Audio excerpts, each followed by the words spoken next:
Meanwhile, there's concern about the portrayal of Jamaicans interacting with the royals. As Jamila Maitland reports, some critics argue that the visit is a reminder of their reign and British colonialism. Photos of the British royals greeting Trenchtown residents from behind a fence and under the watchful guard of the police and other security officials have been likened to modern-day slavery.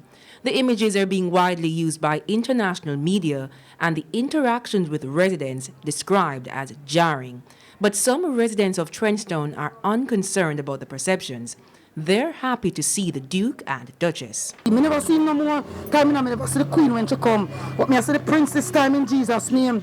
Me no busy when nobody wants to say. Much of the criticism surrounding the royal visit stems from Jamaica's own independence.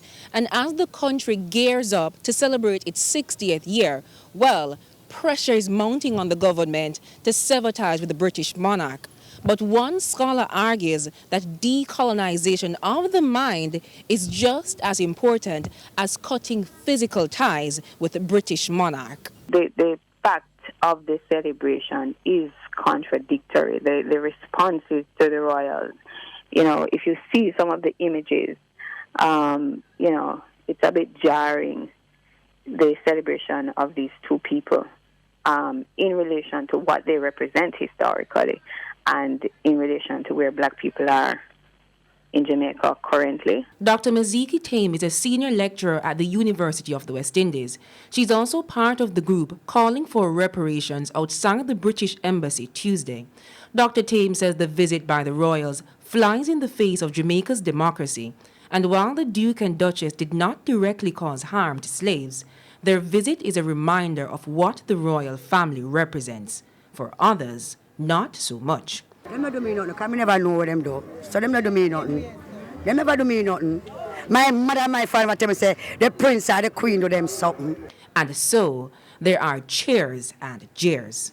We demand apologies and reparation. But even if nothing comes from the protests, Dr. Tame says increased awareness of the history of slavery and empowerment of Jamaicans is a step in the right direction. It reminds us of how much work needs to go into decolonizing. There are the attachments to, royalty and royalty coming out of Europe in particular. Royalty that has such a marred past as it relates to where we are in our present. It's speaking to the way that we are still colonial in our thinking. Jamila Maitland, TVJ News. And members of the Rastafarian community in Western Jamaica staged a peaceful demonstration in opposition of the royals' visit. They gathered outside the gates of the military academy in Montego Bay, St. James. The Duke and Duchess of Cambridge visited the facility Wednesday as part of their tour of Jamaica.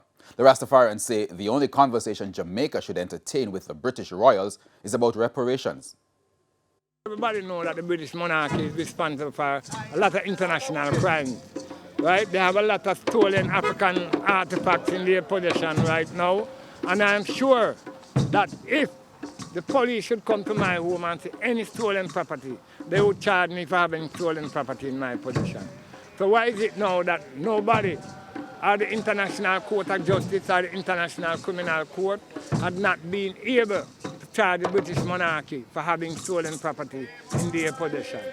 Right? So being here right now, we are protesting against the coming of Queen Elizabeth or Queen Elizabeth or the British monarchy, any form of their descendants coming to Jamaica.